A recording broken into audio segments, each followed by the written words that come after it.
सम्माननीय प्रधानमन्त्री श्री बालेन्द्र शाहज्यूलाई सादर अनुरोध गर्दछु। म बालेन्द्र शाह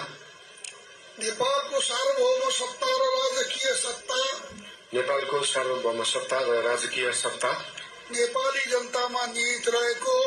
नेपाली जनतामा निहित रहेको नेपालको संविधान प्रति पूर्ण वफादार रही सत्यनिष्ठापूर्वक प्रतिज्ञा गर्दै ईश्वर देश र जनताको नाममा शपथ लिन्छु कि प्रधानमन्त्री पदको जिम्मेवारी प्रचलित कानूनको पालना गरी मुलुक र जनताको भलो चिताई कसैको डर नमानी पक्षपात नगरी पूर्वाग्रह वा खराब भावना नलिई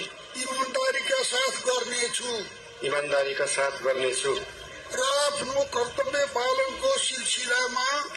आफ्नो कर्तव्य पालनको सिलसिलामा आफूलाई जानकारीमा आएको कुरा म पदमा बहाल रहँदा वा नरहँदा जुनसुकै अवस्थामा पनि प्रचलित कानूनको पालना गर्दा बाहेक अरू अवस्थामा कुनै किसिमबाट पनि प्रकट वा